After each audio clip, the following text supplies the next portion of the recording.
you for attending. The webinar today is called How to Become Irresistible, Strategies to Win and Keep Clients. We really hope this hour is helpful by hearing from two of our esteemed agency partners and our very own Rachel Paxati on how we collectively go to market to find new clients, create stickiness, and demonstrate partnership through expansion. So our panel is Brittany Sedlaskis from DAA Media and Marketing. DAA is an integrated strategic and creative media partner with over 40 years of client success stories.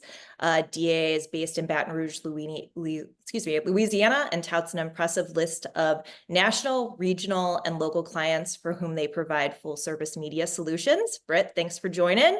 Thank you.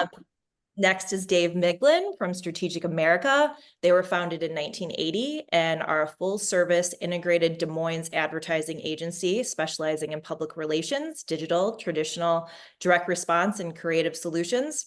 Their team manages a diverse client mixture of leading national brands and local small businesses. Thanks, Dave.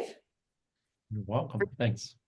And last but not least, our very own Rachel Paxati from Goodway. Most of you, hopefully a lot of you know of us, but we are North America's premier media execution and analytics partner. We offer agencies a full suite of services from research and planning to optimization and acceleration, working alongside you every step of the way. So throughout the webinar, we would love to hear from all of you. We will set aside 5 to 10 minutes at the end for QA. If we don't have time, we will email you with the answers. So please don't be shy with your questions. Here's how you can participate. 1, comment or ask questions in the chat, but please keep in mind that everyone will be able to see this. You can also ask anonymously for QA, and this will be private and only available to panelists and presenters. And the third is just when we get to the end, please ask your questions during the QA session. So to kick things off, here's your first chance to be heard with a quick Mentimeter. So the question is, what are your biggest challenges your agency is facing this year? So Matt, please share the link. And then everyone, if you wouldn't mind filling out the Mentimeter. So again, the question is, what are the biggest challenges your agencies are facing this year? And what we'll do is we'll take those responses and we'll try to incorporate them into our responses when we ask the panelists. So let's see. Oh, winning new clients. Well, what do you know? We've got a lot of answers for that. That's great. New business. Fantastic. Well, you are in the right place. Measurement, yeah. Analytics, bandwidth, attribution. Perfect. Okay, that's great. Because we are going to touch on a lot of those and staying ahead of industry trends. Yes, there's a lot of that going on right now. Expanding clients, cookieless future, new business. Okay, cool. Well, that's great. Thank you for responding. So without further ado, let's hear from our panelists. I will open up the floor with what's top of mind from our audience and just overall for this panel, for this topic for the webinar, is acquisition. So what are the top strategies your agency uses for attracting new business? And then given the climate and all the changes, have you had to adjust any tactics recently and why? And I'll have Dave, if you wouldn't mind kicking it off. Happy to. Thank you. Well, in terms of top strategies to attract new business for us, we've always been very dependent on our reputation in our respective area of expertise. We focus primarily on home products and services, but we also expand into the health and wealth categories, financial services. So those are kind of the 3 buckets that we've had the most client experience with and case studies to work in. So recognizing that there's still a lot of fruit on those trees, we try and consider accounts that match up to where we feel our strengths are. And also where our clients, have been, they sometimes transition, they take different jobs. CMOs at one company 2 years from now might be a CMO at another company, similar products and services. So that's kind of where we look at is our referrals are a huge asset for us because people are moving around. Staying in areas that we really have a great deal of expertise in and have case studies to match that expertise, not just proclaim that we do, demonstrate it, is very important to us. And then, of course, joining organizations where we have an opportunity to meet new clients that might not have been exposed to our brand in a past life. So joining franchise organizations, dealer organizations, things like that, because at SA, that's one of our other strengths is that we are very good at a one-to-many approach to marketing. So representing the enterprise brand at the local level. So those are some of the suggestions as far as strategies we still use today and will continue to use tomorrow. Britt? Yeah, Yeah. Britt. Same kind of thing on our end. I think, really just honing in on those opportunities or those clients or client adjacent verticals that we feel are going to be a natural fit for the agency. Really just trying to stick true to what we do and what we know that we do well, and just kind of capturing those other customers who we know could benefit from some of the things that we've excelled at from our own kind of client list and kind of the case studies that we've built there. I think, again, too, like Dave said, just actively participating in industry events and really kind of creating a name for ourselves in the agency on what we do, and having that good list of, referrals or contacts, or, that sheet that you can pass along and say, look at these things that we've done for clients like this who are very similar to you. I can imagine that you guys are dealing with a similar struggle that we've just, gone through with this client. How can we help? This is what we've done. So I think, again, just continuing to, stay true to yourselves at the agency and going after, that category, business line adjacent or someone very similar to what you're doing will just create a better experience and an easier experience, I think, to attract that business, and then also for you to deliver on that business. Makes perfect sense. Rachel, how about a good way? What's your experience on winning new business? Sure. And first, I think I should say there's only one of me. I don't know what's going on with the invite, but this is me. At Goodway, we take a multi-pronged approach that we've actually spent years perfecting. So this includes leveraging public relations, events, paid social, search, content syndication, content marketing, email, organic search, and organic social. And we actually have a social manager at Goodway who sends out pre-written advocacy posts for the whole company to share each week. And then many teams across the organization, including mine, also take it upon themselves to drive organic interest across the ecosystem. You can check us out on LinkedIn. Just like Dave and Brittany mentioned, association membership also helps attract new business. We belong to associations that make sense within the industry and key verticals. We also make sure we have a presence at events that offer opportunities for prospecting. Our sales efforts are driven by a combination of RevOps, sales, and marketing, which makes up our growth team. Growth teams may not be the best for all agencies, but it is paramount to have sales and marketing be aligned with business growth efforts. And usually that includes reporting to the same person, speaking the same language, and having shared goals. Of course, industry clout goes far. So beyond creating mid to low funnel proof points like case studies, webinars, and POVs, we do seek outside awards from respected industry associations and the like that prove we're as good as we say we are. And then lastly, a tactic that's not new per se, but that we have gone all in on this year is account-based marketing. So we utilize ABM to find potential clients that match with our expertise and where we see opportunities for growth.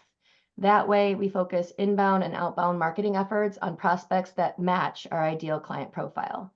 We also profile buying systems and look at accounts, not leads, since it's ultimately a B2B sell with the accounts that have diverse buying committees.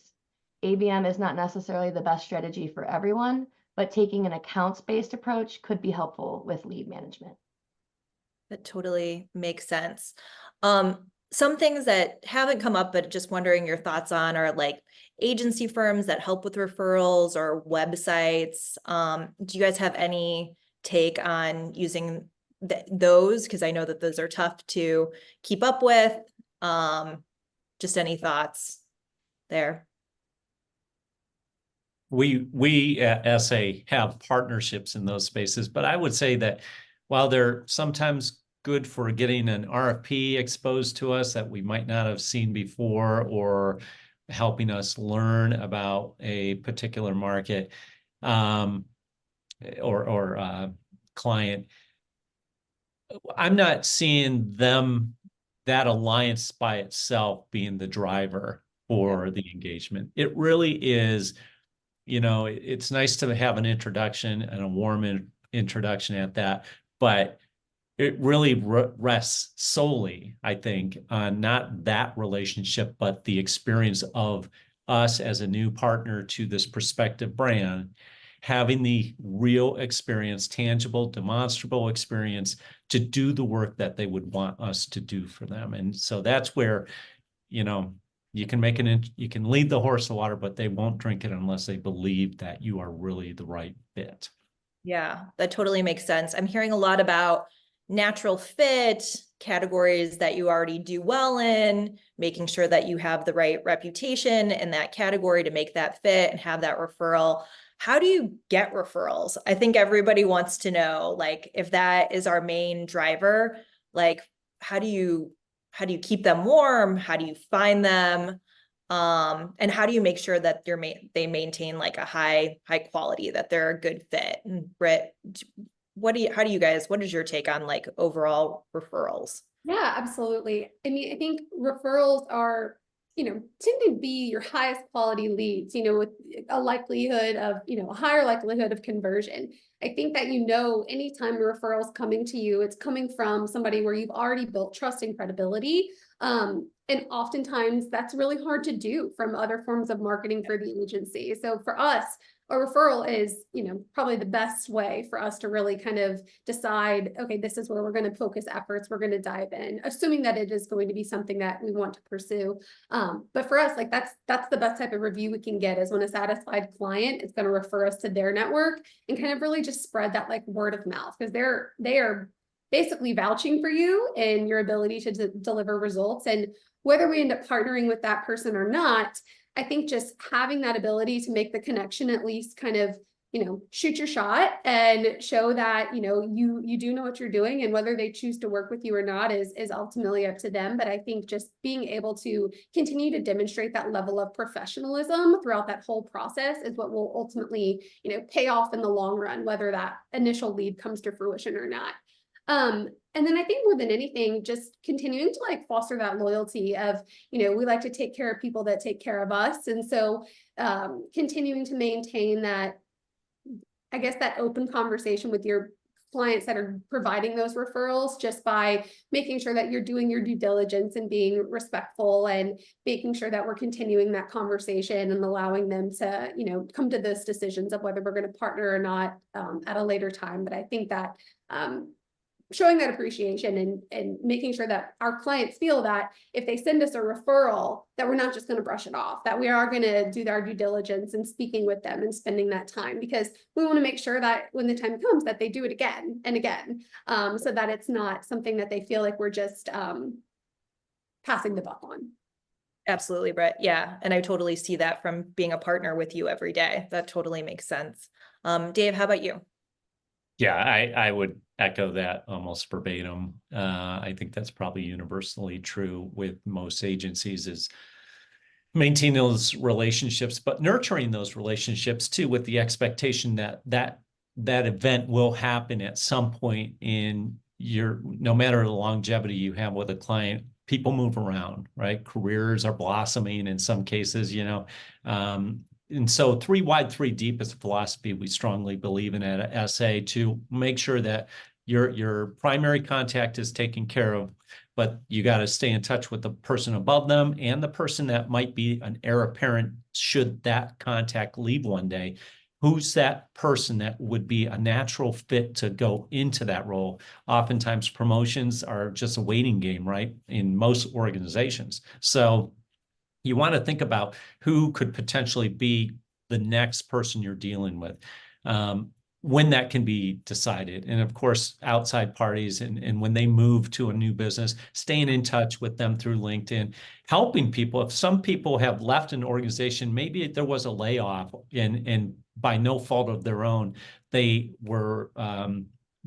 lost their opportunity at that company. Well, they're going to land somewhere.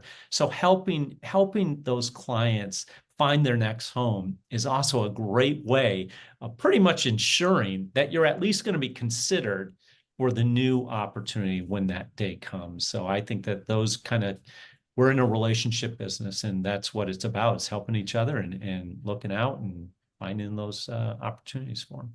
Oh, Dave, I love that. And I really love that 3 wide, 3 deep mentality and strategy. Even if you're doing it or not doing it, having that, just those words putting together and making sure that that's a philosophy incorporated in every agency, that makes so much sense. So once you find a partner, how do you keep the relationship thriving? How do you keep that stickiness and that loyalty, is really our next question. So Rachel, I'll start with you. How do you track client satisfaction? What tactics do you find most successful? And, how do you turn clients from like to love? How do you keep them around? Rachel, what's your take on all that? Sure. Our strategic account management process ensures those regular touch points across all key client stakeholders, from the doers to the agency leaders, loving the 3 wide, 3 deep. That's literally exactly what we're trying to do there. And within that process, we have several different ways of getting client feedback and moving them from like to love and keeping them at love. That's another very important thing. Yep. So quarterly, we send out NPS, which is Net Promoter Score surveys. It's just one question: how likely are you to recommend Goodway Group to a friend or colleague? And our clients can rate us from a 0 to a 10. So it's a quick snapshot of how they're feeling in that quarter. They do have the opportunity to also add context via comments, but it's just pretty, just one shot question. Tell me how we're doing, and we get that every quarter. We can't rely on just that. Like, if you give me a 5 and that's all it says, there's not a way to go deeper within that survey. So on my team, we have a specialized survey that we like to send out twice a year. And what we ask our agency clients to do is rank what's important to them in a partner. And they're only allowed to choose 5 components. And we have a multitude of attributes that we give them as choices, like quality of deliverables, meeting deadlines, foresight, responsiveness, etc. So by having them rank their top 5, that one tells us what's important to them and what we need to be focusing on. And then within each category, they rank how we're currently doing. So then that actually gives us a score that's a little bit deeper than, just one number and a comment. So we like to do that regularly as well. And then, of course, you have to have those direct conversations. So it really, truly goes back to what Dave and Brittany were saying about building those relationships. If you're not having open and honest conversations, frequently asking for that real-time feedback, how did we do? Where could we do better? What were you disappointed with? Anything in the deliverable or the services that we're providing? What's the next step to our partnership? Making sure that you're literally taking the time to plan out those regular touch points and holding yourself to them, and taking all of the feedback through NPS, the survey, the conversations, and making a plan for the future relationship. So I don't think there's one magic bullet. You've got to do a combination of all of them. I love that, Rachel. Really like nurturing it, not a set and forget it. Don't take your relationships for granted. Yeah, that totally makes sense. And Britt, I know you have a lot of longstanding clients at DAA. Why are your clients staying with you for so long? What matters most to them? And then, ultimately, how do you expand services?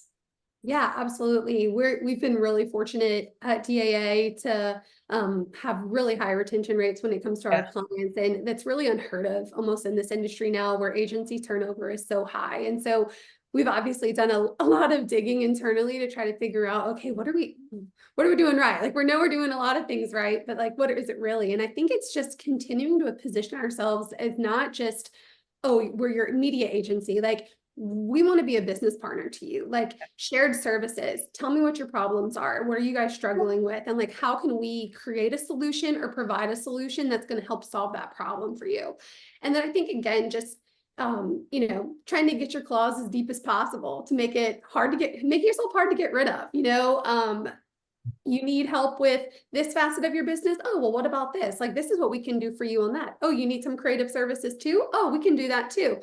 Oh, something super hyper specialized. Let me find a solution for you on that. I think just continuing to just really work yourself into as many facets of a business as you can. And then in doing so, you get such a better understanding of your client and their business. And I feel like one of the things that we hear from our clients in terms of feedback is just like, you guys get us. You get us in a way that other agencies don't. And one, that does come from time and just having that relationship be so long.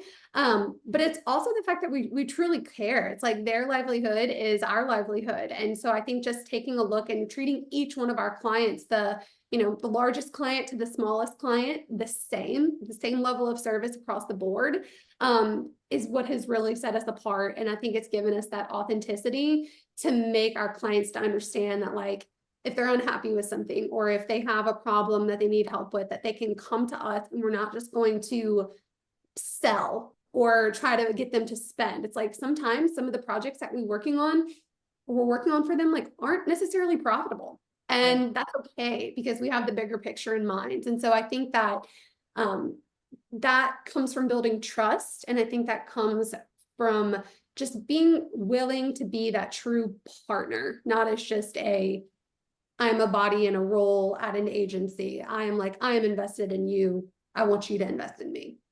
Yep, that makes sense. Well, with that brings to mind just, treating everyone, large clients and small clients alike. How do you make sure you exceed expectations for your partners without overpromising and underdelivering? And Dave, I know that SA is really known for their white glove service, so I would love for you to kick that off. How do you just maintain the quality of work for everyone? Yeah, well, first of all, make sure your internal team is familiar with everything that was committed to in the sales process. That's a great start. Yes. And then when you do go through a RFP process, or maybe you avoided an RFP and you just were selected, having a clear, robust discovery session before you kick off doing anything. Have a real comprehensive study of what it is that they expect out of their new agency, right? Learn about where the pitfalls were with the other agency that's leaving, if there was one, right? Understand the personalities and how they like to be communicated with, worked with, the KPIs that they have established, what are their leadership expectations, of them, right? So, because if we can make our clients, our direct clients, look great to their bosses, that can only help, right? So understanding all that in a robust discovery session is important.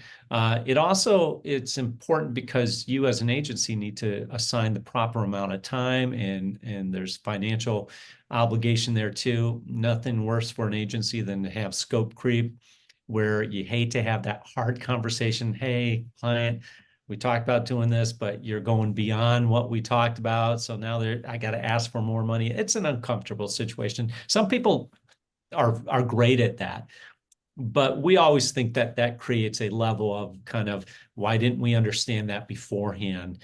Why are we having to now, quote, nickel and dime over things? And to Britt's point, sometimes we're going to do things for our clients simply to endear us to those clients. And yeah, it's maybe a lost leader in this one example, as long as it's not continuous. But it's going to create great goodwill and great rapport with your clients if you're helping them out of a jam and you're not having to put them against the wall and say, well, that's now going to be this much money. Those are tough conversations, and they sometimes will bite you later because somebody else could come into the picture who offers similar services. Maybe they're slightly different, and next thing you know, you've lost the job or opportunities with that client.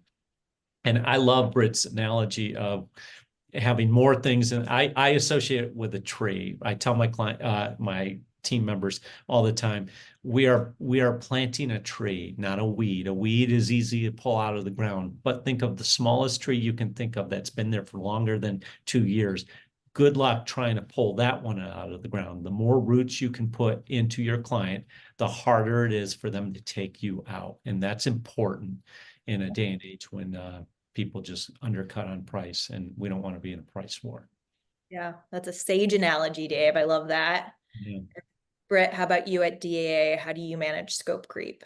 Yeah, scope creep is hard. I think that is something that everyone struggles with. People who, can be within sales roles or even just like internal account directors. I think that's something that is always at the forefront of our mind. I think at the end of the day, it's going to happen. And I think it's just knowing, not to sound cheesy, but just like knowing your worth and just being able to have that confidence to say like, this is the level of service that we're providing. We feel confident about this. This is what we've been doing. And having that strong POV and be willing to do the work to justify why you may need to rescope or why you may need to adjust compensation. I just think just having those open, honest communications with the client, and then not just going to them and being like, oh, well, we're going to need to increase by X amount this year, but like physically bringing to the table why. I've had to bring on this many new employees to ensure that your turnaround times stay below 48 hours. I've had to just having that actual evidence to put pen to paper. So do the work beforehand. I think another thing too is just strategically setting yourself up to under promise and over deliver. So at the beginning of a project, how can we identify things that we're going to over deliver on, and how can we position that in a way that is beneficial to us, that really just makes it feel like, from the client's perspective, like, wow, they knocked it out of the park, or wow, they really did a lot for us on that. So I think finding those moments, like through leadership, like being that person to kind of identify those things, just helps shape perception of the way you are as a partner.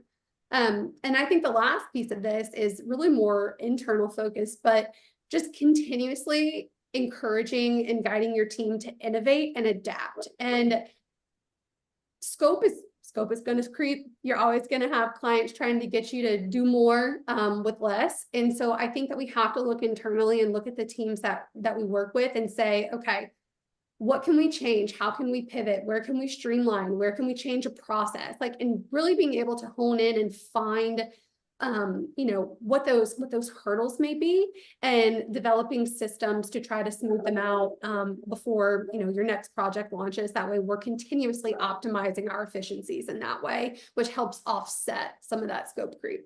I love that. So thinking ahead, knowing that it's going to happen, how do you plan for it? That makes so much sense.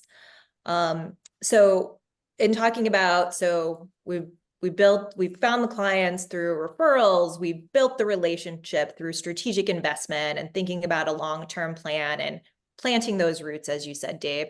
So now once you have all of that, how do you expand? So how do you make sure that the partnership is thriving? It's a win-win for both parties.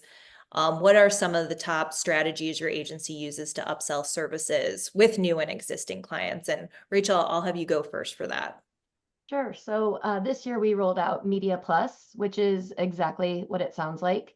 It's Goodway's offering that falls outside of media and media active execution that really helps to push client partnerships further and generate that stickiness. We have offerings across research and insight, audience investment strategy, cross-channel activation, advanced optimization, and acceleration to our agency partners, because we recognize that it's quite impossible for every agency to do it all and to do it all well. And we're happy to plug in where needed.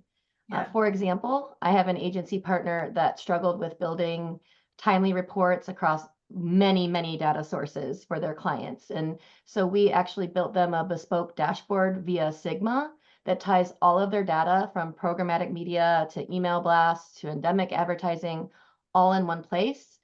They own this dashboard. They have the ability to customize it and send it out to their various clients.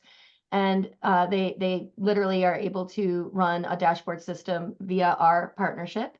And then on our end, we just make sure that we're maintaining those data connections and onboarding their new clients, and then offering them, visualization help or workbook tips and tricks and things like that. But it is their solution that they are taking to their end client.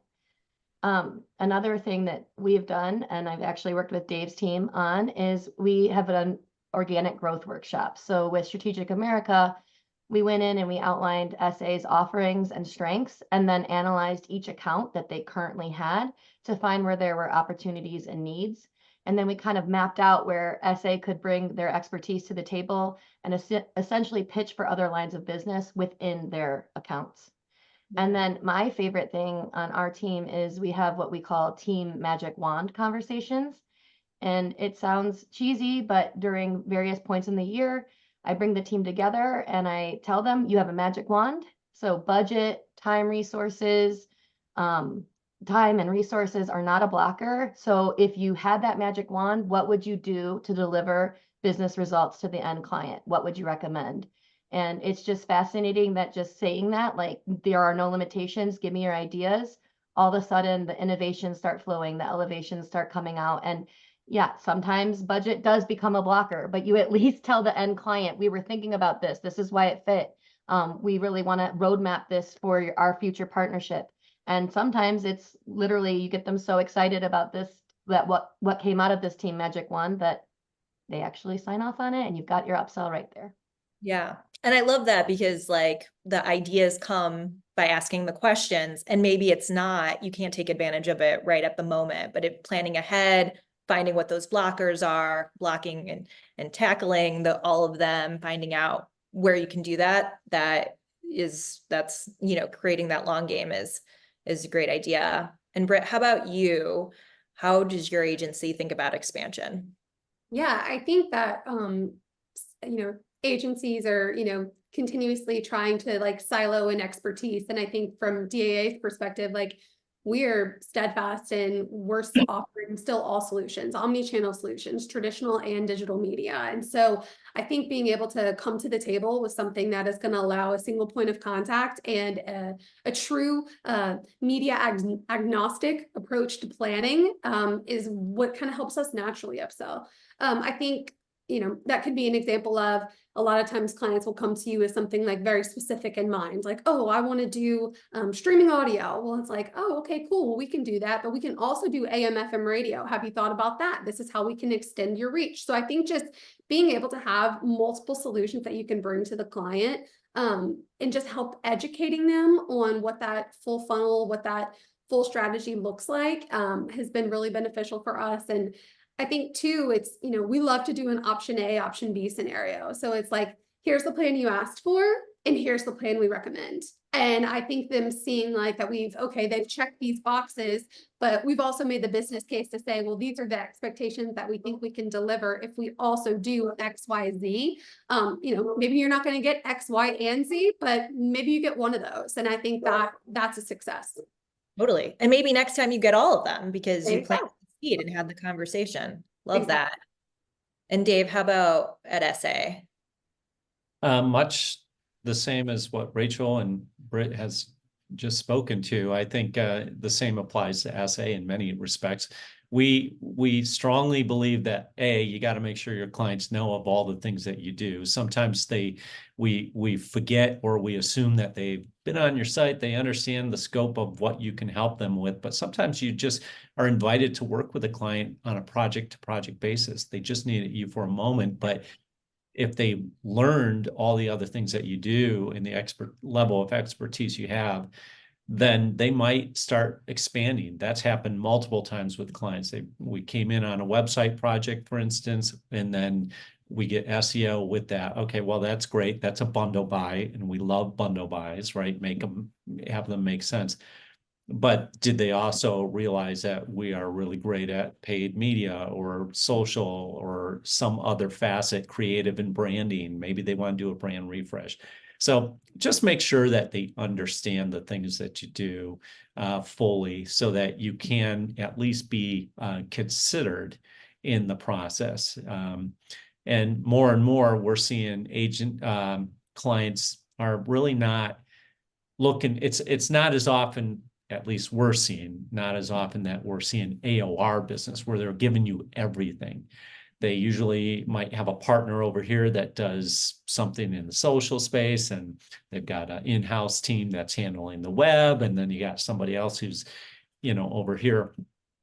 Figure out where it is that you can get in. And then over time, as they get comfortable with you, especially if it's a new client, and they see the level of expertise you're bringing, and hopefully you're also bringing great results, because that's going to be your number one driver to get an opportunity somewhere else, is deliver on what you said you were going to do the first time, and then go for the other things. But yeah, I think there's multiple paths to upselling and growing your client's business. Well, Dave, speaking of great results, I know that SA uses a lot of data and analytics to make sure that that happens. Can you talk a little bit about how you leverage data to make sure that you're getting those results and helping to assist in win and expansion opportunities? Sure. They're depending on us, and I hear this all the time. We're the experts. We hear this from our clients. You tell us what we should be doing. So if we strongly feel that while they would love to be on TikTok, if I'm giving you a hypothetical, but if TikTok is not where your audience is, you're obligated, in my opinion, no different than any other professional service out there, you're obligated to give your best recommendation and demonstrate for them why that might not be hitting the KPIs that they expect. So data is your one source of truth that it doesn't be, data to us means it's not subjective. It's either here's the data points, here's what we learned, and this is the outcome. My job is to give you unvarnished truth but show them that the data, sometimes, for example, website always looks better than, say, direct mail. But when you do matchback, and that's data, right, you notice that something went into market, say direct mail went into market 2 weeks ago, and all of a sudden there's an uptick in website. Well, last touch attribution might be assigned to the web, but if you start doing your homework here and show the data points, you're going to be able to see the influence that direct mail had on it. So that cost per lead that is attributed to web has to be shared a little bit with your direct mail piece to give a fair picture of what drove the results that they're seeing, good or bad.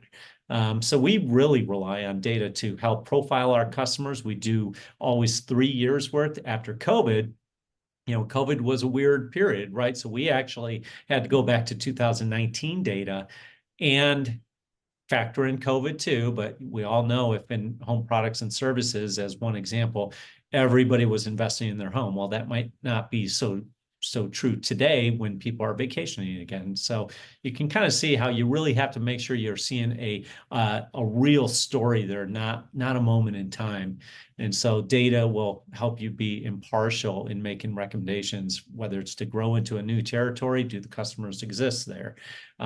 Whether it's to expand service lines or introduce a new product that didn't exist today. Is there a market for it? Is there something that your client is going to be filling, or are they just going to be one of a dozen? So we really use data in multiple ways to help our clients grow their business. And as long as we show that we're good partners in growing their business, they usually turn to us often for other opportunities. Yeah. And that's how they manage and can tell the story to their organization to make sure they're justifying the dollars that are being spent and their role overall. That totally makes sense.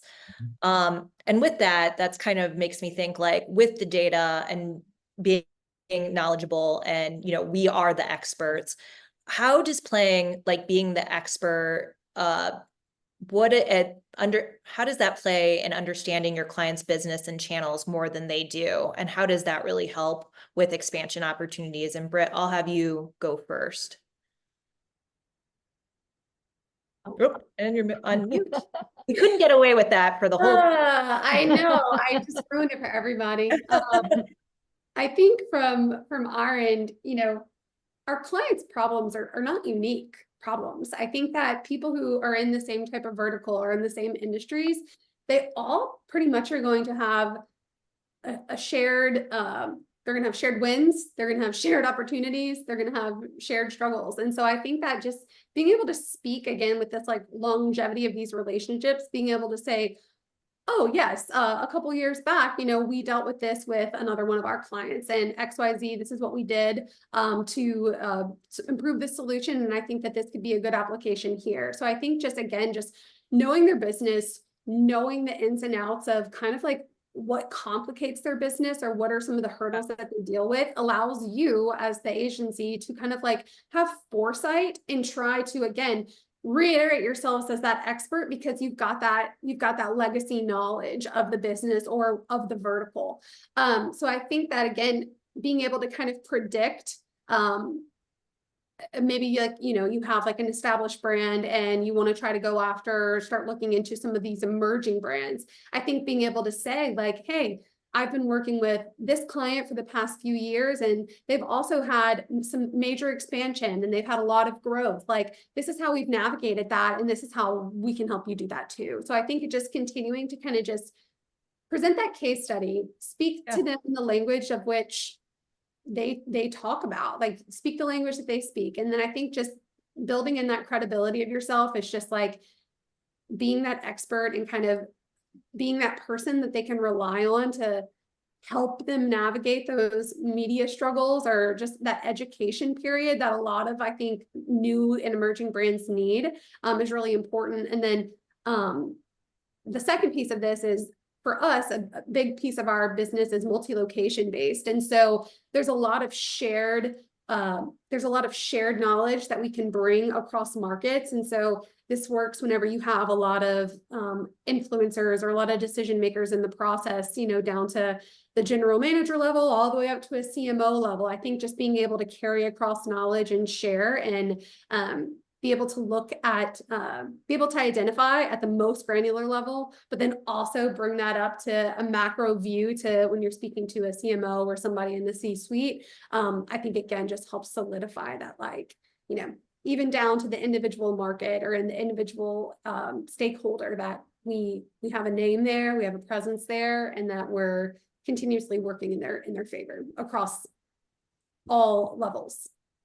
Yeah, totally makes sense. Dave, how do you feel about just knowing your client's business the best and their channels better than they do? Yeah, 100%. I think it's important that we're thinking about our clients as we're an extension of their team.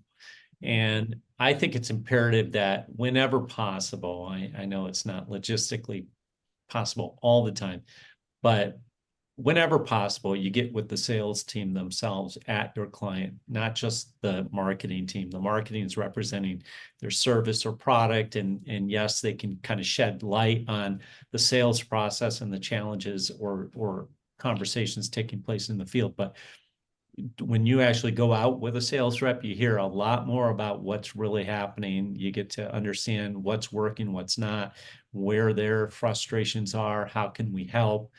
Fundamentally, it's a relationship business. And the more you can appreciate the world they live in and genuinely show that you're interested, not just faking it because I happen to be I got to do something to occupy 4 hours of my time. No, I'm genuinely trying to learn how to do my job better.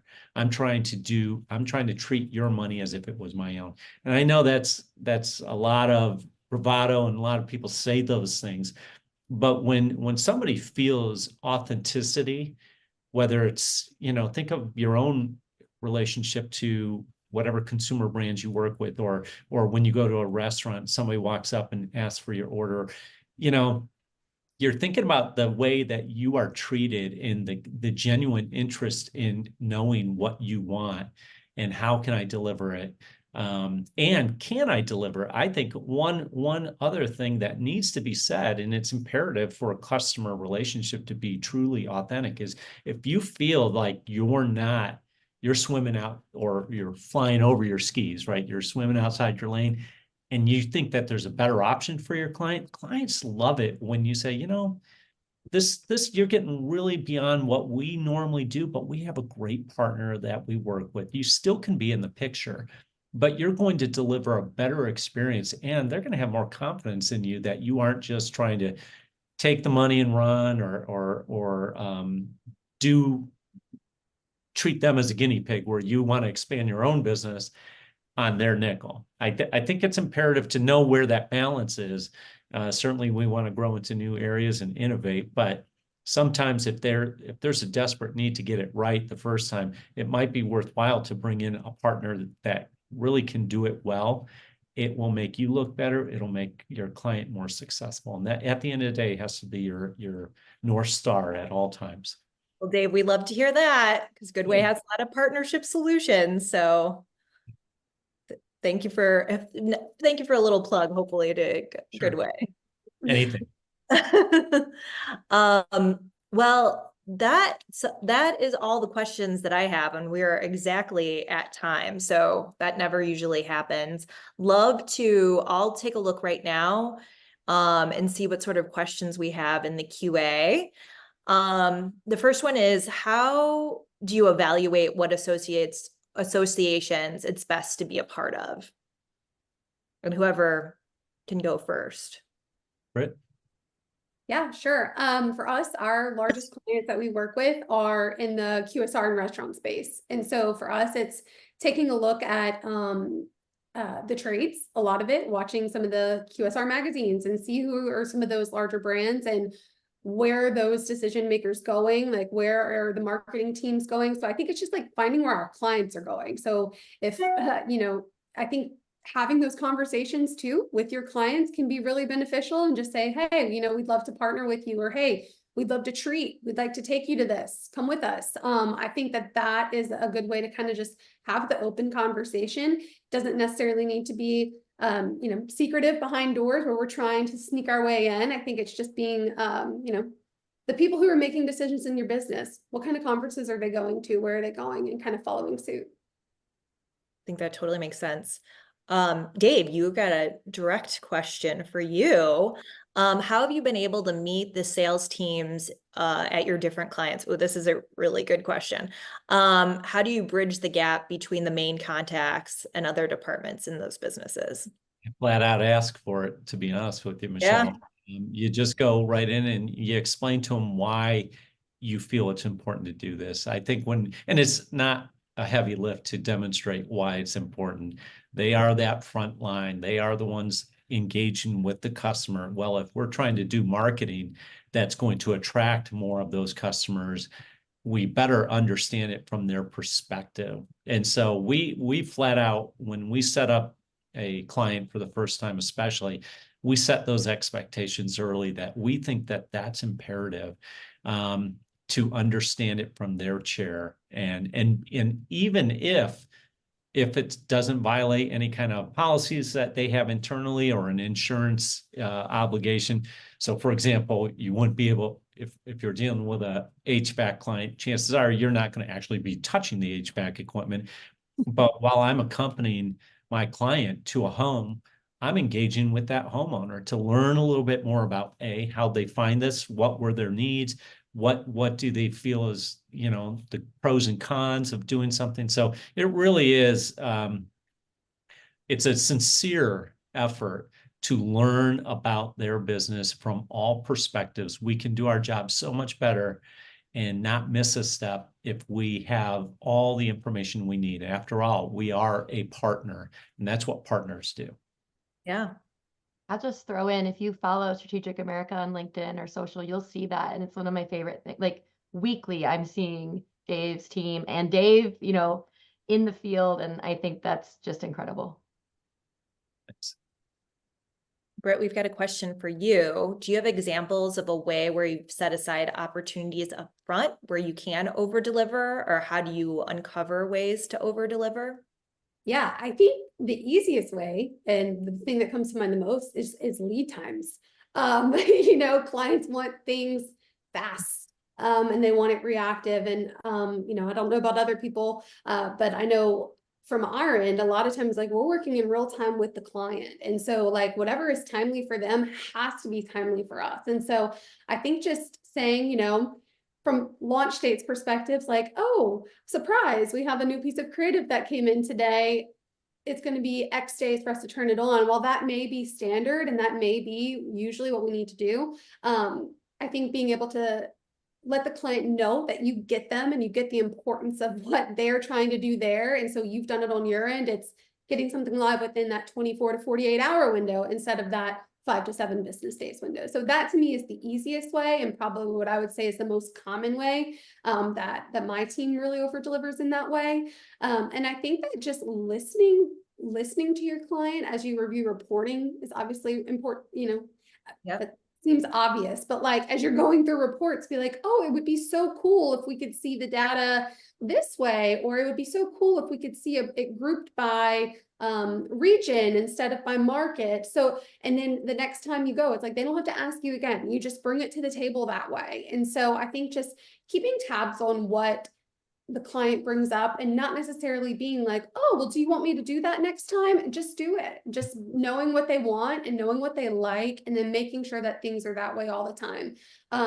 This is like a little thing that we do too, but just making sure that you're also like following the client's internal like vernacular and like the language that they use. Get Well, that that's like a big one. That is a big Yeah. one, yeah, it's just Yeah. like, call things what they call them. Don't make it look like you put together some type of cookie cutter presentation. Make sure something is like really catered to them. And, I have a reputation in the industry where, I say like, if you just took a sales deck, and you've just slapped someone's logo, my client's logo on it, like, I don't want to see it, because I need to know why it's right for me. I want to know why it's right for my clients, because that's not what we want. Like, we want things that feel really authentic. And so I think that taking that same approach in the way that you bring deliverables and things to your clients is really appreciated. And I think that's just kind of also a natural way to over deliver. It's not necessarily something that they're asking you for, but it shows that you get them. Totally. If they call their customers friends, you better call them friends. Don't call them customers. We know, Britt, you don't like that. Exactly. Yeah, for sure. Well, with the last couple minutes, oh, we do have a QA. Joe, thank you so much. So Rachel, this one's for you. How much time and focus is dedicated to increasing the knowledge base and subject matter expertise of your clients?